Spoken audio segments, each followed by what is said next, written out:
All right. So apparently this generated more interest than I thought, and yeah, it's quickly apparent to me that it's probably a good idea to take some people up on some suggestions and talk about this a little bit more and to be a little more specific about a few things. Wasn't my intent to have like a podcast series going on here, but let's roll with it, and I think I thank you those who've offered feedback. Both good and bad. Thank you to those who have written awful shit wherever you've written it. It always happens. And look, I want to be very clear about this, man. Hey, much love. Okay, it's absolutely your right to do that, and absolutely your prerogative. You can say I'm crazy. You can say I'm full of you know what. You can say anything you want to about me. And if in a kind of indirect way, it's for your right to do that. I really believe in your right to do that, whatever I think of it, okay? But by all means, man, you put stuff on Facebook like I am. If you say what I say, you have to be able to take it in return. And very frankly, for me, I've learned over time that I really appreciate that, okay? And here's why. The horrible negative stuff. Because it's a great test for whether you are really committed the way that you need to be committed to doing the right thing. Because if you let the haters that hate and all that stuff knock you off course, if that matters enough, it doesn't mean it doesn't affect you. I mean, it doesn't feel great to read stuff, okay? But if it's enough to knock you off course, then you're not armed with enough truth. You're not committed enough the way you need to be committed to your goal, which is to get the truth into the public domain. That's it. At least doing this. The goal in the end is very simple, right or wrong. So thank you to those who, kind of send the vitriol. First of all, remember, hugs are always free. It seems like there's a lot of anger there.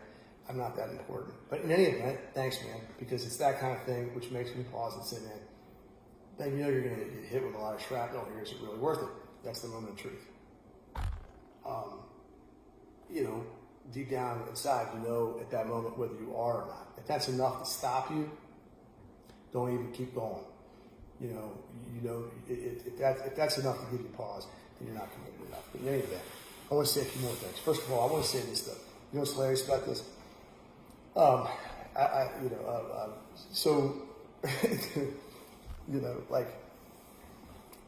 want to dedicate this video to Katie Lawrence. Because, I've been doing this for a long time now, and man, it's hard work. The stuff I'm talking about, but also the kind of work that I do. In my line of work, the white collar criminal defense, literally you're taking on the most powerful institutions in the entire world. Okay. The system is not, this is the opposite of a level playing field, man. You're like this. And that's if you have all the facts on your side. If your client's innocent. No one understands this or believes it until it's them.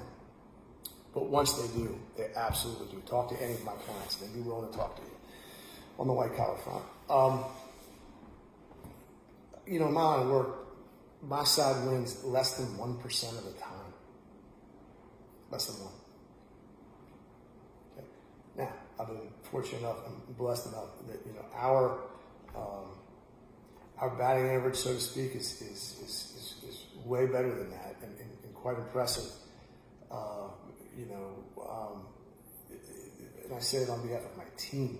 Okay, I'm very proud of what we do. But it's like baseball, man. You're going to be an all-star if you get a hit 1 every 3 times up. It's hard stuff, but you have to be committed to it. You have to be committed to the truth. So thanks to all those who, kind of the haters. But more than that, thank you to the supporters. Right? Katie, I can't even tell you. She's my lawyer. You might be thinking, where the hell is Katie today? Why shouldn't she get, how the hell is she not getting in a car, driving over there and knocking the iPad off the table and say, Ben, what are you doing? And that would be kind of a reasonable thing to do or to think. And what's funny about that is it was Katie's idea. And no one has been more encouraging of me. And I don't think that I would love to think that I have the courage and strength to speak truth the way that I've spoken today and in the way that I have. But I don't know that I would have. And, I just think God puts people in your life for various reasons. And I can tell you in every way, shape, and form, I can't say enough about Katie as a human being. And I've seen it in every aspect. But I don't think that I'd be able to, say these things and have the courage to do this. I'd like to think that I would, but I'm not sure. But I know that with Katie's encouragement and guidance and wisdom, that I do. And I know why Katie has been the gas and not the brakes on this issue. Because she's been there and she's seen it herself. And no one that hasn't would ever believe. She's seen it. And to some extent gotten a little shrapnel as, those in my ambit have become targets. Absolutely, Katie's become a target. The person who was really behind this, my first ever dedicated character assassination attempt, has wisely targeted people that are close to me, Katie being at the top of the list. Katie suffered damage here. Hopefully not damage. But certainly has been hurt. One of the things that I find so interesting about this, and a part of the truth that I endeavor to speak here is, as happens with all things, isn't it the worst, those who take really good, noble things and then corrupt them? Hide behind, virtue, use it, the appearance of virtue to perpetrate fraud. It's kind of like the mega church pastors, you end up indicted and they took the congregation's money. It's something especially offensive about that, right? It's like the Wounded Warrior charity, kind of things. And then you find out that all of the money that they raised on behalf of wounded veterans, went to some Ponzi scheme, right? And Wounded Warriors is not I don't think I don't want to be fair to them. I don't think that they did that, but as an example. So one of the interesting things here is that, so the same is true when it comes to this idea of feminism, whatever that means, to a lot of different people. And I, for obvious reasons, don't consider myself kind of a leading authority on feminism. But I do know this, that it's pro-woman, and, if you believe in sort of egalitarianism and stuff like that, you certainly believe that women should be entitled to everything that men are, and that they're equal in the eyes of the law and that kind of thing, and I certainly believe that.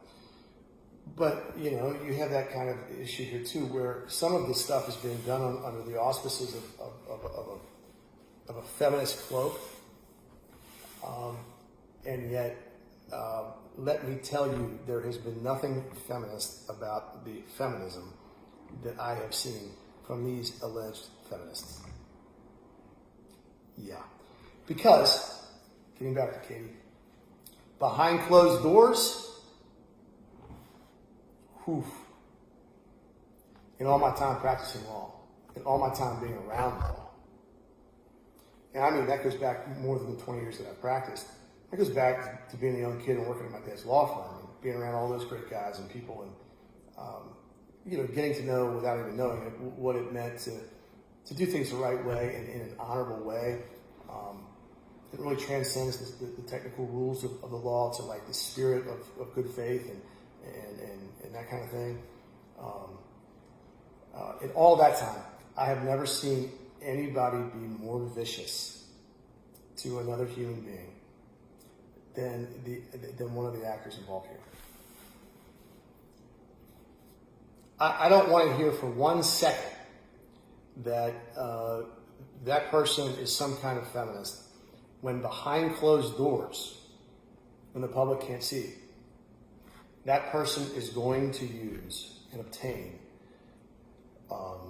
just really horrible stuff, and then in a totally unnecessary way, 10 other ways that this could be done if it needed to be done, and it didn't. But to then use that stuff to just ambush and gut a fellow member of the bar, a junior female, I don't want to hear 1 second about the feminism of that actor. Just move on. If somebody wants to buy that load, then good luck with that. But don't talk to me about it. I know exactly who you are, and I know exactly your brand of feminism. And it is a very convenient kind. Some people use that for certain things that have nothing to do with the rights of women. And you know my opinion on that stuff. I have never been more shocked in my life. I've never seen a man treat a woman like that. So for that senior elder statesman, female attorney, prominent member of the bar out there talking all the time about how women should get more opportunities and they should be treated better and all that stuff, and then when the door shuts and the credit cards wouldn't run, you know, somebody once told me the character is about how you act when nobody else is looking. Dudette, I should say. If you want to like rake it in using that crap with like people that don't know better and don't know your character, that's fine. Don't talk to me about that. I know your character. I sat right next to your character. Katie's one of the toughest human beings ever, and she stayed in this fight with me because I know she believes in it as well, as someone who has gone through the system as well. And there's how important it is. But let me say a few more things. People might say, but isn't this just really about you? Isn't this all you? Just like, you know, you're just upset about the result of your case, and you know, you're just ranting on Facebook, and then, okay. So I really hope that's not sincerely thought. That's certainly not the case, and there's a lot of logical reasons when you think about it why that's obviously not the case. But no, let me tell you exactly what the motivation is. The simplest way I can put it is that it actually is really important for me to do the right thing, and I'm not willing to walk past something like this. Just not. Okay? But part of that is that as this has gone on and on, guys, I can't tell you how many people have come out of the shadows to me and separately to Katie and have shared their stories with me and have, in a way, I feel, put a moral burden on me to carry their load. Because these are people that, for reasons not beyond their control, who cannot or will not or should not, understandably, carry it themselves. And I'm not talking 1 or 2 conversations, guys. I'm talking a number of conversations. And, you know, to the extent that there's ever any question about whether the kinds of things that I am talking about are isolated to my case, and there never really was with me. It's not the nature of this stuff. It goes to the integrity of the process, and the process is way bigger than me. But to the extent there's ever a question about that, these conversations, very personal in nature and courageous in many respects, they moved me. They did. You know, none of this is convenient. Doing the hard right things, in my experience, almost never convenient or easy. So, but I really do this, honest to God, and I'm thinking of those people now who have not had the money or the courage, not the courage, but the constitution to do this, and they've got other talents and gifts. That's fine, but they need to rely on mine to carry the load. So, right or wrong, that's what I feel. It's not about me. Also, my case is over, and I mean, you know, no one would ever believe this, but from the face of, like, you know, the court's ruling of the matter, when you get past all of the bombast, I get to be a dad, and that's it, right? That's all it's ever been about for me. There's some things that need to get corrected, but we have a process for doing that, and I trust that process, and I trust it always. But very candidly, I especially trust it here, and it's not hard to trust because one of the grand paradoxes of all this stuff, as any lawyer out there will know, is if you're going to lose, you want to lose really badly. If you're going to go down, you want the result to be as messed up as possible, and especially procedurally messed up, right? Because the worse it is below, the more egregious and glaring the errors, the easier it gets fixed up there. So it's not about me for all those reasons, and it's not about spilled milk in my case or like sour grapes or anything. We're going to get what we need to get. It's just going to take longer. That's annoying, but whatever. And the result, really, in the end, like when you peel away all of it, it's not. I get to be that. So, all right, not about me. All right. Well, what are the other things that people have asked me to talk about? In no particular order. Okay. Well, the contents of the order on April 5th. I even made notes, like as people suggested these, believe it or not. So that's a great point, because certain people have had windows of knowledge here, and they've seen like one or two completely effed up things, which has rocked their world. It's really not those, honestly, those isolated incidents, one or two of them are probably enough to, enough truth.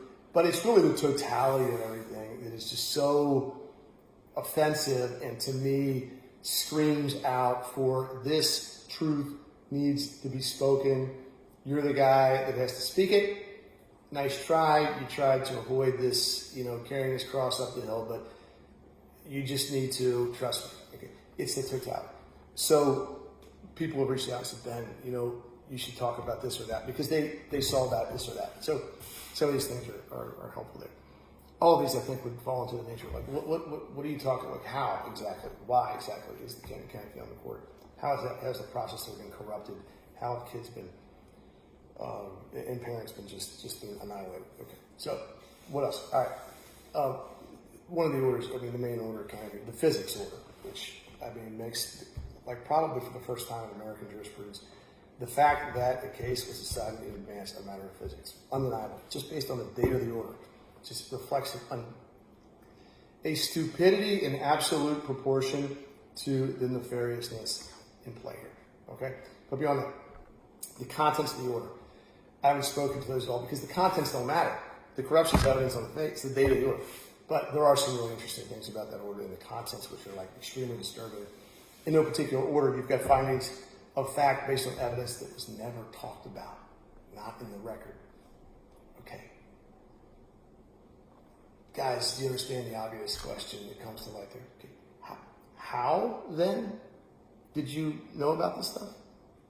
It's inaccurate, but that's not the point. Is if no evidence was introduced on this point, and by definition, it was never discussed in the case. No one testified about this. There's no documents about this stuff. Where'd you get this shit from? Because whatever the answer to that question is, trust me on this, that is loco. Okay, if you haven't seen that's a big problem, right? It jumps off the page. Whoa, that is not what that is, but like, why is that there? No one even talks about that. How do you know about that? What that means is like, whoever decided that case or wrote that opinion, let me just tell you, it wasn't the presiding judge. And again, like, here's my macro. This is not about the presiding judge. I respect his honor in the court. I've been careful to make clear that I am accusing him of nothing and proof of nothing. And in fact, believe he has no idea about the corruption that I'm talking about. Okay, there you go. But I actually think that when the presiding judge sees the order that I'm talking about, and he will at some point, he will quite correctly shit his pants. Because it went out under his name. And look, guys, the purpose of a judicial order of any kind is to decide the substance of legal issues in that case as between the parties. That's the purpose, and no other purpose. And when we get beyond that purpose, that's a big problem. In fact, it's like a big kind of like judicial philosophy that makes a lot of sense, that you don't go any further than you need to. Let me tell you that whatever the definition of going way further than you need to in an order, check out the April 5th, 2021 order in my case. Like, it's just not judicial is the best way I could say it. Like, I think I had a girlfriend in like high school, maybe grade school, that I broke up with. I remember, because usually it was the girls breaking up with me. And they wrote me the nastiest, most meanest, like terrible note ever. And this is comparable to that. It's on the same grade level, for one. It has just as many typos, for another. And its math is wrong. It's amazing. That's the same, but it's the same kind of vitriol. That's typically not what you find in court orders. So you've got that. What else? Well, here's one. I mentioned I have 2 separate litigations. Okay, here's one thing that should never, ever happen. We should not be using findings of fact from one case and just cutting and pasting them into the other. Did that really happen? Yes, it really happened. Okay? Like, I think we were in a rush to screw me, which is absolutely the case when you understand, again, the timing thing, which is going to like be the downfall here, and already is. Look, the downfall has already come here. It's just, we're in the part now where like people are just don't know that yet. Okay, you probably realize. And I have been reluctant to speak about this until the end. Okay. There's distance between people finding out that it's been the end and the end occurring. I mean, if you're smart about things, you know when the battle's won. But it just has to play out more, right? I mean, you've outflanked them and you're going to win the battle, but now they just have to go and like kill the other side. Right? It's kind of like that. All right, that's not good. We should never have that. Recycled findings of fact. One aspect of this that's really kind of weird is that the judge actually, again, is often stunningly not up to speed on the bench and seems to be confused about what has actually gone on. For example, at a recent hearing, Katie mentioned, as I think there was a discussion, the request for even more sanctions against me by the people that would love for me to be off Facebook right now. Like, if they knock me off Facebook, I think it's going to be like this. Damn it, they didn't get there in time. I love you guys, man. You're crazy and evil, but like, you're good. Okay. Yeah. So that's weird, right? And all so Katie's like I think we've sanctioned Ben enough, right? I'm summarizing. And the judge is like, I mean, what are you talking about? He's like, I mean, he's like, it was just $5,000 the other day. Like, he's like, no, I didn't. Dude, I don't think that's right. It's actually $15,000, but. It's, something is not right if the judge who is signing the orders, especially on that, look, $15,000 in family court's like, anywhere, it's a lot of money, right? Anywhere, that's a lot. It's like $500 at a time, $500, $750, $500, $2,000 here, $500, $750. It's really funny too because the lawyers here, like, they're ticked. The real miscreant here, the big cockroach, hilariously in poetic justice, she hasn't gotten her share of the sanctions. And so now she's like, hey, you did this wrong too. $500. The judge should not, I mean, you're going to remember that, right? Super weird. Like, wait, what? Like, you teed me up to the tune. Like, I'm pretty sure you remember, like, signing all those orders. Super weird that you don't. Well, that's just consistent with everything we've been thinking so far. So I want that, like, that's another thing that's weird, right? Okay. Also, how about this? Ready? No, look, guys, it makes no sense for me to do this and not be completely truthful, right? I'm putting this out in the open, but I understand a lot of these things are going to be not believed on their face. They're absolutely true. Ready for this? The last dozen motions that have been filed in the court have been denied with sanctions.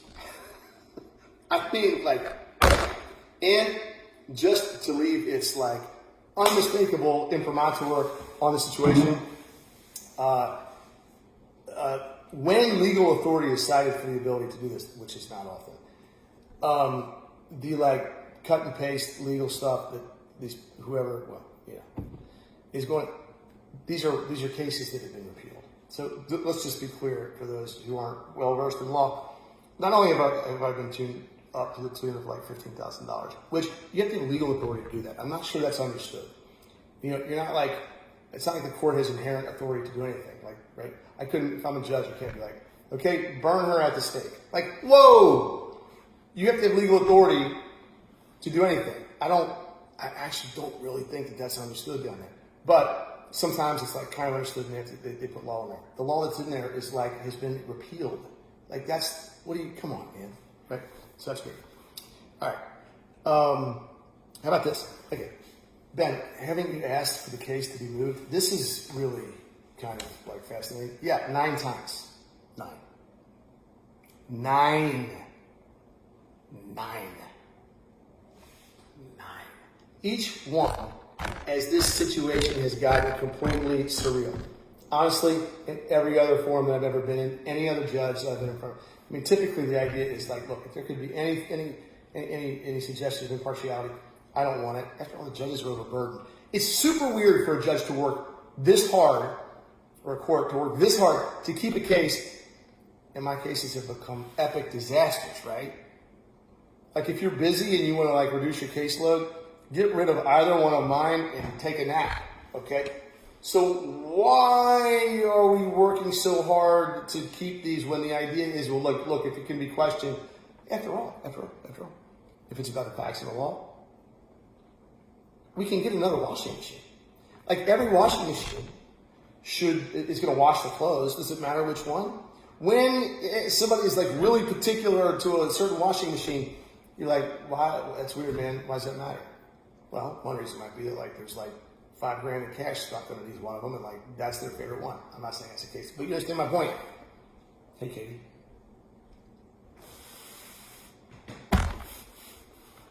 Also weird, all of the other actors in the case, this is basically a summary of their reaction when there's a motion for disqualification. No. Let's just keep it right here. Katie, is that fair? Also super weird. I mean, I don't really expect you necessarily to be like in favor of moving it, but like it's weird that you're so opposed to it because like you understand like if this thing gets all jacked up, it's gonna get reversed and we'll be back. Like, why are you so committed? Like, can't we just wash our clothes with that washing machine? No, this one right here. What the? Okay, very weird. All right, what else? Oh, to the extent anyone else is out there saying like, yo, well, Ben, you're the only one in this litigation, like, complaining about it. Some of this stuff, first of all, like, it's only me. So, but that's actually not true. So, you can't make this up, right? Believe it or not, at some point in one of these litigations, the court saw fit to appoint a court-appointed expert, like a PhD, some counseling stuff. Great. At one point, we need to have a hearing with this dude. Okay, he comes in, testifies. The court comes up with this order. Like every other order in the case, it's like reading a comic book that's evil and dumb. If you read this order, you're like, dude, whoever wrote that thing needs to, because they were not like, did they watch the hearing? It's not a matter of like, we're just talking about findings of fact. They're just describing testimony. And anybody with half an ear or who's half alive, who's in that courtroom, reads the order and is like, that's just not what the guy said. And like, I think that was pretty clear, right? And it, comically, every time all these, like literally had like one of my friends testified in one of my hearings. Okay, the order goes out, dude calls me like, what the, man, like, was I not like clear, man? Like I was testifying for you. Like, I mean, it doesn't matter really. It just gets turned around to like, it's weird. But that's just weird. Anyway, the point is that this court-appointed expert who is not affiliated with anybody, He's a neutral. Okay, he testifies at this hearing.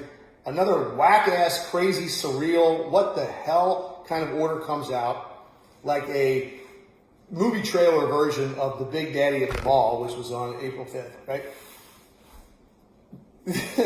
This dude gets the order that says, that like talks about like what he testified to. This guy with a PhD, neutral in the case. Writes a letter to the court saying, okay, that's not what I said, and like your findings about what I said are blatantly erroneous. I think it was clear, but like just in case, this is what I said, and if not, this is what I meant, and like you should correct that. First of all, completely cray-cray. I've never seen anything like that. Any lawyer out there is like, wait, what? Yeah. It's not good when we have witnesses come and testify, like, you know, average Joes, much less like court-appointed neutral PhD experts who come and testify, and they later get a copy of the order, and they're like, that's not what my testimony is, man. And so motivated to come back and actually write something to the court and say, like, that's blatantly erroneous. That's the quote. Blatantly erroneous, you should change it.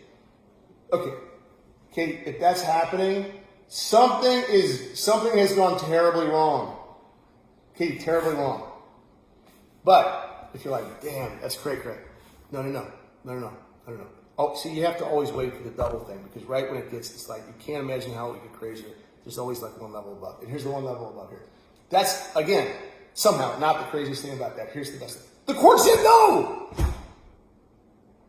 The court said no! No, I'm not going to like, I understand it's your testimony that I'm describing. I understand that you're saying that like it's blatantly erroneous. I understand it's very important. And I understand that you're saying that that's not what you said, that's not what you meant. But no, we're not going to change it to make it right. I mean, guys, to the extent that I'm crazy, please understand that, like, I mean, this can really affect, well, like, that's, I've had them, you're looking at that, like, okay, that kind of stuff. All right. And then, finally, my personal favorite. Okay, just remember your sanctions. That's okay. It's all your Let's talk about the GAL. Now, if you've ever been in family court, that is not a cousin of the notorious BIG at all. Trust me. A guardian ad litem is, I think it's fair to say this, legalized corruption.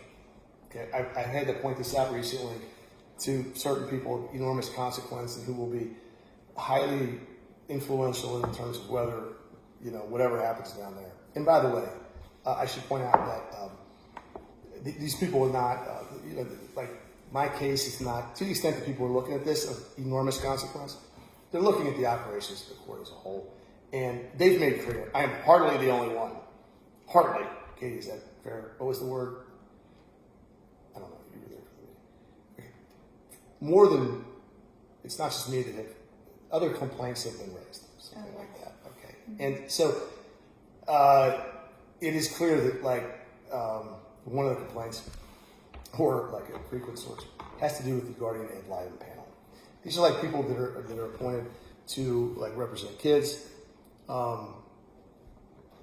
you know, and yeah, like, so there's a panel of people that you can choose from, and like they make money from this. So there's been like historic graft. Obviously, it's a political spoils position, but you know, like. That's not to like immediately infer that some of these people aren't qualified. It is to suggest that some absolutely are not. And you know, people have gotten in trouble for like abusing the ability to a point. I mean, it's the courts that do this. So I would point out that in one of my litigations, we have a guardian ad litem for my kids, my 3 kids. Okay. Just as a factual matter, I would point out that this person worked with the presiding judge in my case, certain other highly relevant actors to the things that I have been saying. Yes, you know who you are. You happen to be the top deputy to the judge, I should say, whatever her, or his, her title is. You know, I think you look good in orange. So. you're gonna have to smile more. I'll tell you that. There's books out there about prison life. Okay. I mean, you messed up.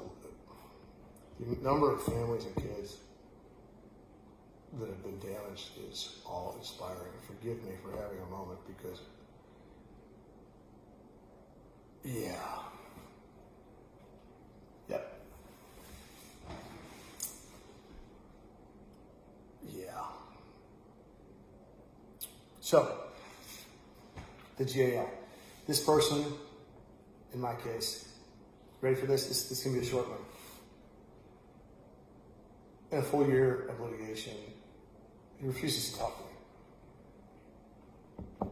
Katie, how many times has he talked to you? We bitched enough at one time that he actually said, fine, I'll talk to Katie. Yeah.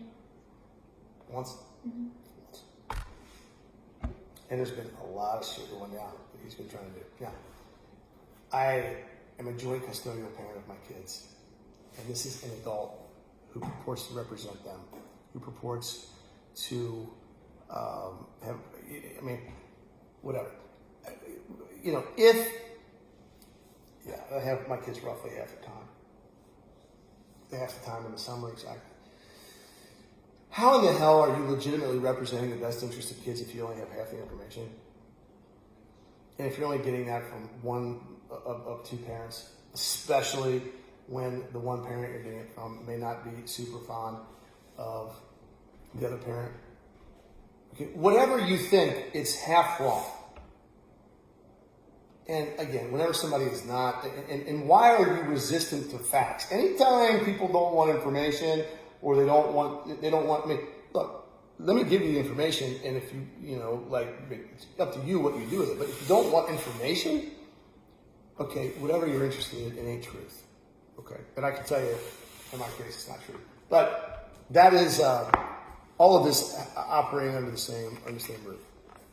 And this dude, of course, worked with the presiding judge and the other judicial actor here who writes the opinions, who will remain nameless for now until she has a case number. Don't call me, I have a conflict. Okay, so that is kind of really the information I wanted to put together. Yo, if you don't like it, hey, please write horrible messages to me and tell me that I'm an egomaniacal shitbag that just does everybody dirty and I'm just all that. Please, because that really helps me test my commitment to the cause. I think I'm committed, but that's cool. To all of those who have offered words of encouragement and support, I really appreciate it. I had no idea that this would get the traction it has. Clearly, it's worthwhile to get information out about that. Same deal. It's about doing the right thing, get it to the end, and right or wrong. We're done when that's done. And I think that's all I got. Hey, man, much love.